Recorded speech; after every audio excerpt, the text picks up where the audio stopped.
আসছি পরের খবরে। বাংলাদেশে খুন হয়েছিলেন ওসমান হাদি কয়েক মাস আগে। সেই ঘটনায় এবার গ্রেফতার করা হয়েছে দুজন অভিযুক্তকে।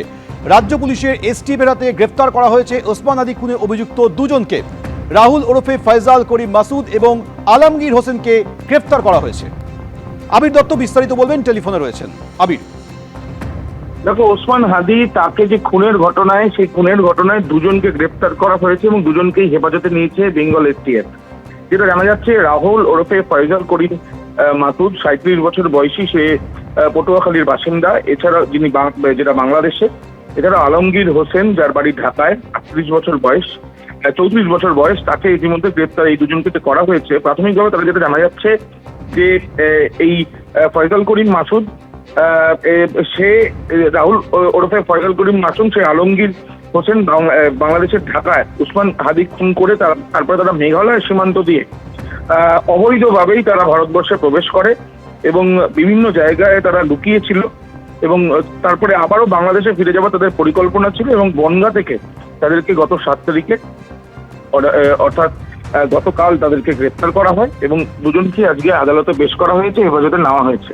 এখন দেখার বিষয় যে তারা যখন এখানে প্রবেশ করলেন তখন অবৈধভাবে কিভাবে তারা প্রবেশ করলো এবং তাদের সঙ্গে অন্য আর কেউ আছে কিনা যারা এই ঘটনার সঙ্গে জড়িত, সেটাও কিন্তু দেখা হচ্ছে। এবং তার পাশাপাশি যেহেতু ভিন দেশের একটি ঘটনার পরিপ্রেক্ষিতে তাদের বিরুদ্ধে মামলা ছিল এবং এই দেশে এসে তারা আশ্রয় নেওয়ার চেষ্টা করেছিল অবৈধভাবে, সেই ক্ষেত্রে যে আইনত যে বিষয়ের সঙ্গে সেই যোগাযোগের প্রক্রিয়া করা হবে বলে জানা যাচ্ছে।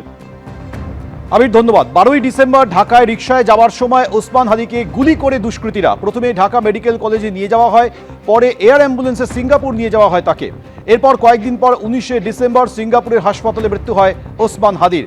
আওয়ামী লীগ এবং ভারত বিরোধী বক্তব্যের জন্য প্রচারে এসেছিলেন এই ওসমান হাদি। ইনকিলাব মঞ্চের আহ্বায়ক ছিলেন ওসমান হাদি। তাকে খুনের ঘটনায় এবার বনগাঁ সীমান্ত থেকে এই দুজনকে গ্রেফতার করল বেঙ্গল এসটিএফ। রাষ্ট্রপতিকে অপমানের অভিযোগ আর এবার নিন্দায় সরব হলেন প্রধানমন্ত্রী। এর আগে গতকালই আমরা দেখেছিলাম রাষ্ট্রপতিকে অপমানের অভিযোগে ক্ষোভ প্রকাশ করে পোস্ট করেছিলেন প্রধানমন্ত্রী, আর এবার নিন্দায় সরব হলেন তিনি বলছেন যে রাষ্ট্রপতির অনুষ্ঠানে অনেক আদিবাসীকে ঢুকতে দেওয়া হয়নি।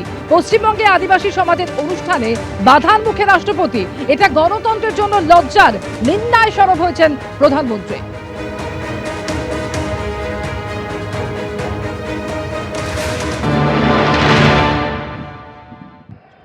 द्रौपदी मुर्मू जी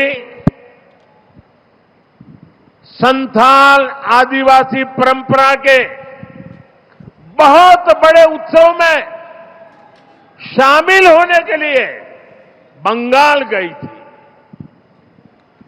लेकिन राष्ट्रपति जी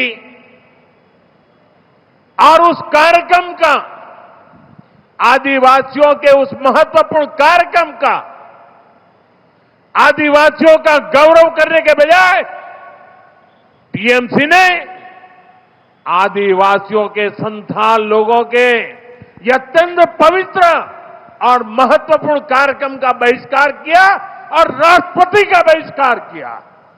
वो स्वयं आदिवासी समाज से आती है। संथाल आदिवासी समाज के विकास के लिए उन्होंने चिंता की है। टीएमसी सरकार ने उस कार्यक्रम को बद इंतजामी के हवाले कर दिया है। साथियों, ये राष्ट्रपति जी के अपमान के साथ साथ देश के संविधान का भी अपमान है, देश के संविधान के स्पिरिट का भी अपमान है, लोकतंत्र की महान परंपरा का भी अपमान है। हमारे यहां कहा गया है, अहंकारे हतः पुष्ट समूलम च विनश्यति, यानी अहंकार में चूर व्यक्ति कितना भी शक्तिशाली क्यों न हो, अंततः नष्ट हो जाता है। মাননীয় রাষ্ট্রপতিকে অপমানের যে অভিযোগ, সেই অভিযোগ প্রসঙ্গে এবার সরব হলেন অভিষেক বন্দ্যোপাধ্যায়। মথুরাপুরে গিয়ে ছবি দেখে অভিষেক বন্দ্যোপাধ্যায় নিয়ে সরব হলেন এবং তিনি বলছেন, প্রধানমন্ত্রী বসে রাষ্ট্রপতির দাঁড়িয়ে আমরা নাকি রাষ্ট্রপতিকে অপমান করছি। এটা পিআইবির পোস্ট করা ছবি, আমার নয়। রাষ্ট্রপতিকে অপমান কে করছেন, দেশের অপমান কে করছেন, এই প্রশ্ন তুলেছেন অভিষেক বন্দ্যোপাধ্যায়।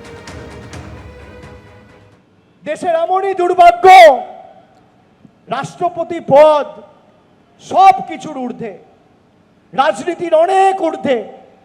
রাষ্ট্রপতির পদটাকেও এরা ছাড়ল না। গতকাল রাষ্ট্রপতিকেও রাজনৈতিক আক্রমণ করিয়েছে মমতা বন্দ্যোপাধ্যায়ের সরকারকে। আমি আপনাদের খালি একটা ছবি দেখাবো। তারা বলেছেন আমাদের সরকার নাকি রাষ্ট্রপতিকে অপমান করেছেন। কেন? মমতা বন্দ্যোপাধ্যায় ধর্নায় সাধারণ মানুষের স্বার্থে লড়াই করছেন, তিনি রাষ্ট্রপতিকে রিসিভ করতে যাননি। এই ছবিটা চালাও তো, এই ছবিটা দেখুন তো, কে দাঁড়িয়ে আর কে বসে, কে দাঁড়িয়ে আর কে বসে। দেশের প্রধানমন্ত্রীকে, রাষ্ট্রপতিকে আপনি দেখুন, প্রধানমন্ত্রী বসে, রাষ্ট্রপতি দাঁড়িয়ে।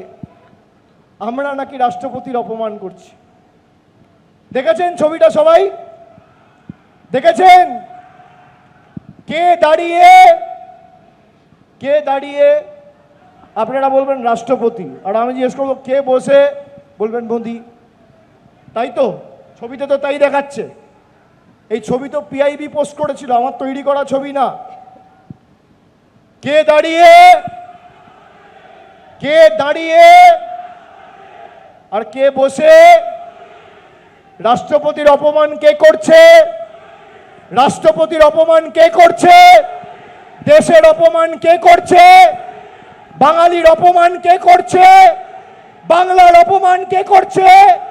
বাংলার মানুষকে শাস্তি কে দিচ্ছে? আপনারা দেখুন, ছবি দেখালাম। যখন মণিপুরে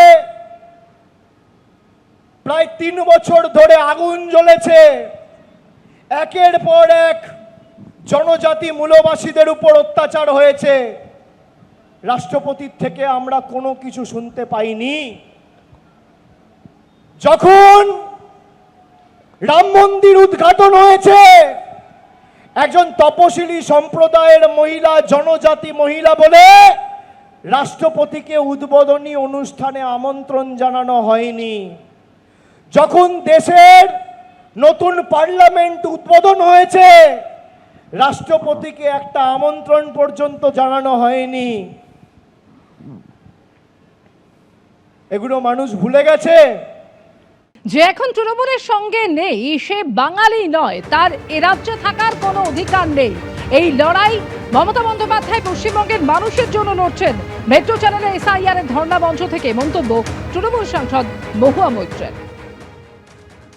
সবাইকে বলছি, কে এখন আজকে তৃণমূলের সাথে নয়, সে কিন্তু বাঙালি নয়, তার বাঙালিতে থাকারই অধিকার নেই। কারণ এই লড়াইটা মমতাদি বাংলার মানুষের জন্য লড়ছে। মহুয়া মৈত্রের এই মন্তব্য প্রসঙ্গে শুভেন্দু অধিকারী কি বলেন, শুনুন। তিনি কে? ওর কোনো কথার উত্তর দেওয়ার কোনো প্রয়োজন নেই। এই ধরনের কথাবার্তা উত্তর দেওয়ার কোনো প্রয়োজন নেই। আর এই রকম লোকেদের কাছ থেকে বাঙালির সার্টিফিকেট নেওয়ার দরকার নেই। পশ্চিমবঙ্গ তৈরি করে দিয়ে গেছেন দুজন বাঙালি, স্বামী প্রণবানন্দ আর ডক্টর শ্যামাপ্রসাদ মুখার্জি। বিজেপি ছোট থেকে বড় কোনো কর্মসূচি ডক্টর শ্যামাপ্রসাদ মুখার্জিকে ফুল আর প্রণাম না জানিয়ে হয় না। এই পার্টিটার প্রতিষ্ঠাতাই একজন ধুতি পাঞ্জাবি পরা আদর্শ বাঙালির হাতে। অর্থাৎ এদের কাছ থেকে আমাদের উপদেশ নেওয়ার দরকার। এবিপি আনন্দ, এগিয়ে থাকে, এগিয়ে রাখে।